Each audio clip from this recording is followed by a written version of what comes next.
All right, guys. Well, I'm back today with a very impressive hand cannon from Smith & Wesson. And this is the S&W 686 Performance Center, and this one is actually the 7-shot version. If you follow the channel, you'll know that I love Smith revolvers, and if you look at any of the shorts on my channel, some of the most popular videos are a lot of the first-person views of these Smith revolvers in action down at the range.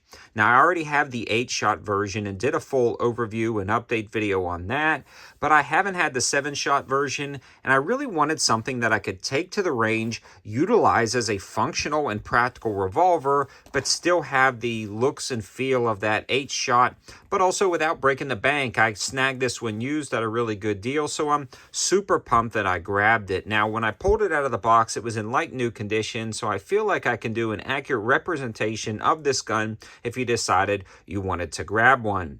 The first thing I wanted to mention about these guns is they are not cheap, with an MSRP well over $1,000, but you get a quality firearm. And if you shot a 686 before, you know they're great, but the Performance Center adds some really nice fine tuning to the Smiths that you don't just get with the standard versions.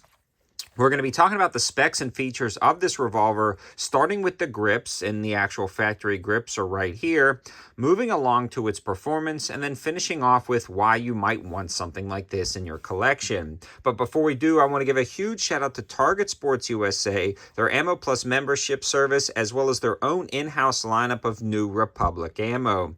I've been putting a wide variety of 357 through this setup, as well as some 38 special, and Target Sports USA was the sponsor of that ammo, so I greatly appreciate their support. Again, thanks, Target Sports USA. They're always helping out. Back into the video. Now, this is going to be a fairly nice set of wooden grips that comes on the revolver, and when you grab that, you actually get a full grip, and I love that about these grips. Love the look and feel of them. Love the texturing on the sides, and you may say, if you love them so much, why did you put these Hogue grips on there? Now, I did that because I wanted to make this a more practical, defensive revolver. All of the revolvers I have in my collection, honestly, if they're not like 5-shot pocket Smiths or the 8-shot 22 long rifle pocket Smiths, they're not actually being used in a carry rotation in any shape or form. But I thought about getting a big bore or sort of big bore revolver into the carry rotation when I'm on the land, and this is what came to mind. 7 shots of 357 Magnum is nothing to slouch at, so when I decided to use this as a practical carry revolver down on my land, I wanted to have some very comfortable grips on there, and these ones do an amazing job of mitigating that recoil and getting a good hold on the firearm. But again, those standard grips are actually pretty darn good. If you decided to carry this like underneath a jacket or in your waistband, these are actually going to be a lot better. Now, with that being said, those grips attach really nicely, the factory ones and the Hogue ones, and you get a good feel and purchase on this revolver. The controls are really easy to actuate, especially the cylinder release, and Smith Performance Centers are just known for their refinement and their quality. Moving up to the hammer itself, it's a semi-bobbed hammer with some really nice texturing to cock that for those single action shots, and the trigger itself is incredibly smooth. We'll make sure it's clear one more time. On those Performance Centers, these guys are second to none. Very smooth trigger pull, although rather heavy, but all of those double action revolvers are going to be. But this is by far smoother than a lot of others I've tried, and the single action is like night and day. Zero take up. I mean, zero take up and crisp, clean break. Not overly light, like that you're accidentally going to bump it and fire the gun, but incredibly light and crisp. The sights are fairly rudimentary, but pretty darn good. You do have some ability to adjust them. You also have that high-vis orange. They do a great job, especially for defensive purposes, which is why I would put this in a carry rotation. The cylinder itself is super smooth, 7 shots in there, easy to kick out the rounds, swings in, locks up solid, and then we do have the snub-nose barrel version of this revolver, but they make different barrel lengths depending on what you want. This particular version is what I wanted, and it's the shortest barrel version that they make of this Smith revolver. Again, the function of this revolver has been working great, and it's been 100% 100% reliable down at the range with no issues. Now, a lot of guys think revolvers are going to just work, no issues whatsoever all the time. But guys who have carried revolvers know that you have to keep them clean, because if that action gets gummed up and dirty or it sits too long, the cylinder can be very hard to rotate.